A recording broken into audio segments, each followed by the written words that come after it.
বাচ্চাটা তার কাগজের নৌকা নিয়ে খেলতে খেলতে বৃষ্টির মধ্যে বের হয়েছে, কিন্তু হঠাৎ তার নৌকাটা একটা ড্রেনের ভিতরে ঢুকে যায়। তাই বাচ্চাটার নৌকাটা খোঁজার জন্য যখনই ভিতরে উকি দেয়, তখনই ভেতর থেকে একটা ভয়ানক চোখ বের হয়ে আসে। এ হলো এক নরপিশাচ। সে সবসময় বাচ্চাদেরকেই টার্গেট করে। তাকে দেখেই বাচ্চারা খুবই ভয় পেয়ে যায়, কিন্তু সেই পিশাচটা খুবই আদরের সাথে তাকে বোঝায় সে তার কোনো ক্ষতি করবে না। এটা শুনে বাচ্চাটার মনে ভরসা তৈরি হয়, আর তখনই সে বাচ্চাটার দিকে নৌকা এগিয়ে দেয়। যখনই বাচ্চাটা সেই নৌকাটা নিতে ভেতরে হাত ঢুকায়, আর তখনই পিশাচটা তার হাতে একটা কামড় বসিয়ে দেয়, যার ফলস্বরূপ বাচ্চাটার হাত শরীর থেকে আলাদা হয়ে যায়। এরপর আবার বাচ্চাটাকে টেনে ড্রেনের ভিতরে নিয়ে যায়। এর আগেও রাক্ষসটা অনেকগুলো বাচ্চার প্রাণ নিয়েছে, কিন্তু তার একটা নিয়ম আছে। সেই শহরটাতে 20 বছর পর পর বের হয়, আর টানা 1 বছর নিজের খিদা মিটিয়ে আবারও উধাও হয়ে যায়। এরপর আবারও 20 বছর পর রাক্ষসটা জেগে উঠেছে। এইবার তার মূল আস্তানা হলো এই বাড়িটা।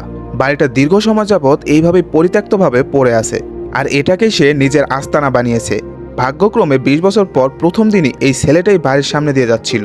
বাচ্চাটা ওই বাড়ির দিকে তাকিয়ে কিছুটা ভয় পেতে থাকে, কিন্তু তবুও সে স্বাভাবিক থেকে বাড়ির সামনে দিয়ে যাচ্ছিল। আসলে তার একটা রোগ ছিল, যার জন্য তাকে প্রতি 5 ঘন্টা পর পর ওষুধ খেতে হয়। আর এখান দিয়ে হেঁটে যেতেই তার ঘড়িতে অ্যালার্ম বেজে ওঠে, অর্থাৎ তার ওষুধ খাওয়ার সময় হয়ে গেছে। কিন্তু কাকতালীয়ভাবে সে ওই বাড়ির গেটের সামনেই দাঁড়িয়েছিল, কিন্তু সে এই বিষয়টাকে তেমন গুরুত্ব না দিয়ে টাইম অনুযায়ী তার ওষুধটা খাওয়ার জন্য বের করে। আর তখনই ওই অদ্ভুত বাড়িটার দরজা খুলে যায়।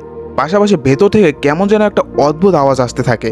কিছুক্ষণ পরে ভেতর থেকে একটা কণ্ঠস্বর ভেসে আসে, তুমি কোথায় দেখছো? এই কথা শুনে ছেলেটা কোনো প্রতিক্রিয়া না করে চলে যেতে থাকে। তার ওষুধটা যখন ব্যাগে রাখতে যায়, তখন হাত ফসকে সেটা নিচে পড়ে যায়। এই ওষুধগুলি ছেলেটার জন্য খুবই দরকারি, তাই ভয় পেলেও সে একা একা ওই ওষুধগুলো কুড়াতে থাকে। ঠিক তখনই একটা ভয়ানক হাত ওই ওষুধগুলির একটা তাকে উঠিয়ে দেয়। তখন ছেলেটাও তার দিকে তাকায়। তার সামনে ভয়ানক ক্ষতবিক্ষত চেহারার এক জম্বি দাঁড়িয়েছিল। এরপর জম্বিটা তাকে ধাওয়া করতে শুরু করে, আর ভয়ের চোদনে ছেলেটা কোনো উপায় না পেয়ে ওই বাড়ির ভিতরে ঢুকে পড়ে। বাচ্চাটা প্রাণ বাঁচিয়ে দৌড়াতে থাকে। জম্বিটা যেন তার পিছুই ছাড়ছিল না।